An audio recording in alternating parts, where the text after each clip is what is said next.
ناظرین، روپیہ پیسہ میں آپ کو خوش آمدید کہتے ہیں۔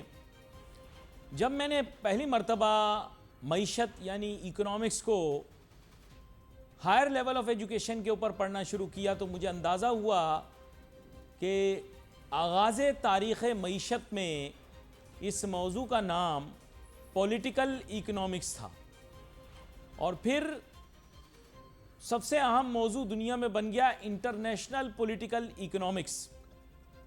یہ ایک اسپیشلائزڈ موضوع ہے کیونکہ دنیا کے اندر ہم ایک دوسرے کے اوپر ریلائی کرتے ہیں for some of economic relation ship and support. تجارت دنیا کی معیشت کی بنیاد بنتی چلی گئی، پھر ہم نے مختلف ادوار دیکھے، مختلف ادوار کے اندر ہم نے دیکھا کہ معیشت نے اپنی شکل حیت بدلی اور آج یہ اس شکل میں سامنے آ چکی ہے۔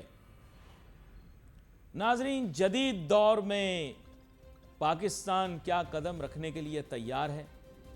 کیا یہ حقیقت نہیں کہ یوکرین اور رشیا کے درمیان کشیدگی کے معاشی اثرات ساری دنیا پر محسوس ہوئے؟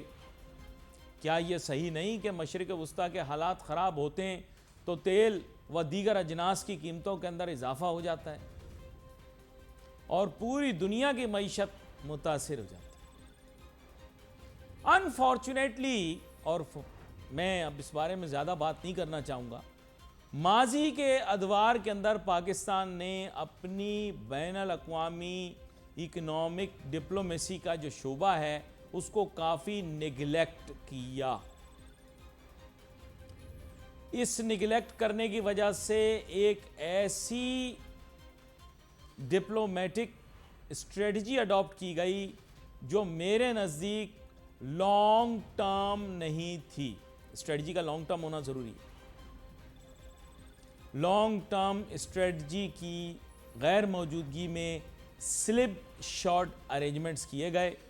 ان سلپ شارٹ ارینجمنٹس اور پینڈولم لائک بیہیویئر آن کی issues and international relation ships کی وجہ سے پاکستان معاشی طور پر آج یہاں پر کھڑا ہوا ہے۔ اس کا قصور موجودہ حکومت یا موجودہ جو بھی انتظامیہ اس پر نہیں آ سکتا، یہ ماضی کی غلطیوں کا نتیجہ ہے۔ تاہم ہم نے اچھا اچھا بولنا ہے۔ آج کل حالات ایسے ہیں کہ اچھا اچھا ہی بولو، پر حالات ایک سے نہیں رہتے، بدل جاتے ہیں۔ تو بات کچھ ایسی ہی ہے۔ اسی لیے میں نے آج دعوت دی ایک بہت ہی آبجیکٹو ڈپلومیٹ کو، ڈاکٹر جمیل احمد خان صاحب، جو کہ بڑی وسعت نگاہ رکھتے ہیں، سوچ و فکر رکھتے ہیں، اور سب سے اہم چیز یہ ہے کہ ڈسینٹ کرتے ہوئے یا ڈس ایگری کرتے ہوئے جو ایک نیشنل نریٹو ہے بالکل شرماتے نہیں ہیں، پاکستان کا جو مفاد ہے اس کو سمجھتے ہیں۔ ویلکم کرتا ہوں آپ کو شو میں۔ بہت شکریہ ڈاکٹر جمیل احمد خان صاحب، اب مسئلہ بنیادی طور پر یہ ہے کہ پاکستان سلپ شارٹ ارینجمنٹس کرتا رہا، ہماری کوئی ریلیشن شپس جو انٹرنیشنل ممالک کے ساتھ ہیں ان میں ٹینیسٹی موجود نہیں ہے، ذرا سا دباؤ کہیں سے زیادہ پڑتا ہے اور ہمارا ریلیشن شپ کا اسٹرکچر چینج ہو جاتا ہے۔ پاکستان کی ایک بہت ہی پور افغان پالیسی رہی جس کی وجہ سے آپ کو پتہ ہے حکومتیں چلی گئیں۔ تو میں بنیادی بات آپ سے یہی پوچھنا چاہوں گا کہ مستقبل کے اندر ہماری بڑی توقعات ہے اپنی دوستوں سے۔ آپ نے ایک دفعہ ایک پروگرام میں یہی کہا تھا "they are no permanent friends and no permanent enemies". تو are we looking towards our friends and relying on them too much for economic support? کیا کہتے ہیں آپ؟ In nation states, it's the mutual interest and mutual respect. So long as the other nations have a mutual interest, they'll carry on with you with the better relations. چاہے وہ trade ہوئے، commerce ہوئے، political side کا ہو، Jio political side کا ہو، جب تک ان کا interest اور آپ کا انٹرسٹ، خاص طور پر جو گیونگ اینڈ پر ہے اس کا انٹرسٹ جب تک یہاں ہے۔ اس کی مثال دیکھ لیجئے کہ جب تک افغان وار اور مجاہدین 60 مختلف ممالک سے بھرتی ہو کر جہازوں میں بھر بھر کر لائے جا رہے تھے پاکستان میں، اور یہاں سے سوویت یونین کے خلاف بھیجے جا رہے تھے، اس وقت ڈالرز بھی پیٹیوں میں آتے تھے، اور ڈالرز کی بھرمار تھی اس وقت. اسی طرح وار اگینسٹ ٹیرر ہوا تو پھر نیشن اسٹیٹس کا ہم میں انٹرسٹ ہو گیا, اور نیشن اسٹیٹس میں lead by west nation states اور لیڈ بائی یونائٹڈ اسٹیٹس. تو اس کی وجہ سے بارش ہمارے پاس ڈالروں کی. اب جب وہ انٹرسٹ ختم ہو گیا, افغانستان سے ٹروپس واپس چلے گئے, تو ظاہر ہے وہ انٹرسٹ اتنا نہیں رہا.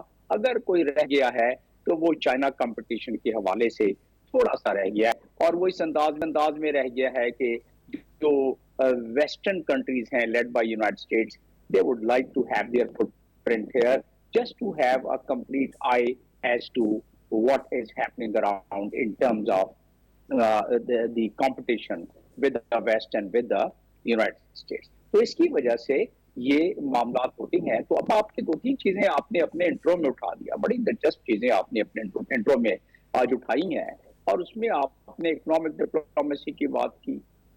اکنامک ڈپلومیسی اگر آپ سے آج سے 5 سال 10 سال پہلے تھے, جاب ڈسکرپشن تو خیر اس وقت تھا بھی نہیں ہے سفیروں کا. تو ویسے خیر سے ابھی بھی اگر آپ کسی کو فون کر کے پوچھیں, اپنے نمائندوں کو کہیں کہ وہ کسی ایمبیسی سے یا فارن آفس سے پوچھیں کہ جی کوئی جاب ڈسکرپشن تو بھیج دیں اپنے فرسٹ سیکرٹری کا یا امبیسڈر کا, تو خیر سے آپ کو نہیں ملے گا. تو اس میں اکنامک ڈپلومیسی کا نام آپ کو اس وقت تو نظر بھی نہیں آتا. ہاں, پچھلے چند برسوں سے اکنامک ڈپلومیسی فیشن کے طور پر زیادہ استعمال کیا جا رہا ہے, اور اسے ترجیحات کی بنیاد پر, پریکٹیکل امپلیمنٹیشن کی بنیاد پر کم. ہوتا کیا ہے کہ جب آپ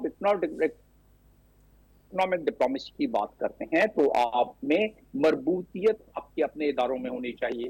پہلی بات یہ ہے کہ جب آپ گڈس اینڈ سروسز ہوں گے تو آپ اپنی اکنامک ڈپلومیسی کریں گے نا, وہی گڈس اینڈ سروسز آپ انٹروڈیوس کریں گے اپنے دنیا کے دوسرے ممالک میں, اور وہ گڈس اینڈ سروسز اگر کمپٹیٹو بھی ہوں.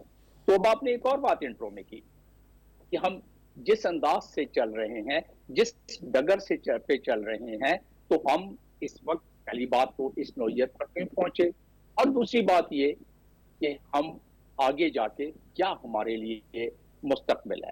میں خیال آپ کے ناظرین بھی اور خاص طور پر نوجوانان ملت اس کو سننا چاہیں گے. میں اپنی چھوٹی سی ایک انکساری کے ساتھ کچھ اپنے معروضات پیش کرتا ہوں. نمبر 1 کہ ہم we cannot meet the challenges of 21st century with the tools of 19th century. And this is what we have been doing it. آپ چلے جائیے, ابھی بھی آپ کو فائلوں پر وہ جو رسی نما, اب میں کیا کہوں کہ ازارمن ٹائپ, تو اس قسم کا باندھ کے فائلیں پیش ہو رہی ہوتی ہیں. آپ بوٹسوانا جیسے چھوٹے ملک میں وہاں تعینات تھا, کینیا چلے جائیں, دوسرے ملکوں میں اقوام متحدہ کی طرف سے تعینات تھا.